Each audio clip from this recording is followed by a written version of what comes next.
This is Dark Macek with Brutally Delicious, coming at you with a review of Cult of the Fox's brand new album, Blood Omens. So I had a real good time with this album trying to decide how to classify it.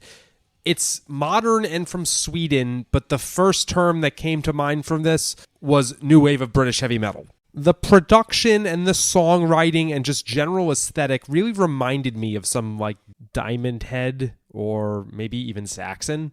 Except that the vocal delivery is much harsher. I'm not sure what to compare it to. The closest thing I can think of is Gravedigger. The guitar sound is very classic. I was seriously convinced at first that this was a remaster of some classic album I'd been sleeping on. But sure enough, it's out this year. There's very much a classic vibe to the entire album. I was asking myself whether this was recorded live. The drums sound a little too perfectly in time for that, but everything else sounds very raw in the best way possible. The first 3 songs on the album all have some different kind of sound to it.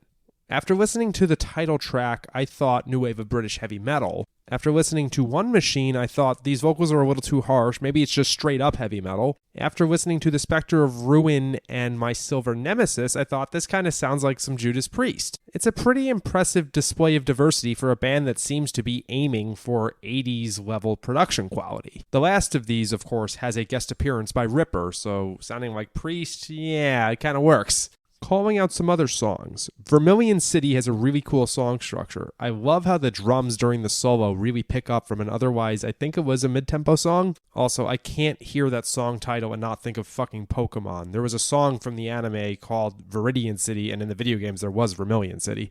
Skull Smasher was another really cool track, again with the drums picking up at certain points. It's kind of an odd thing to focus on, but it gives the songs an unexpected energy where it's needed. Side note, this band has the best song titles ever. If nothing else, I've picked up a band I need to go down Spotify with. I often tell friends not in the scene that Sweden and Finland are producing almost all of the world's great modern metal. And here comes another band to affirm that. Great job, guys. Rock on.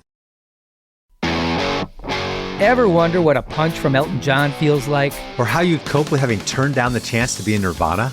Or what signal Keith Richards gives when he wants you to get the hell out of his hotel room? Fans of Too Much Effing Perspective don't have to wonder, because they've heard these exact stories and a jillion others on our podcast. I'm Alex Hoffman, former tour manager for Radiohead. And I'm musician and comedy writer Alan Keller. On the TMEP show, we get guests like Nancy Wilson from Heart, Jeremiah Freites from the Lumineers, and Modern Family's Julie Bowen to tell us things they may have only shared with their therapist, clergy, or a TMZ stringer. So join us on Too Much Effing Perspective. That's EFFING Perspective. The only podcast you crank up to 11.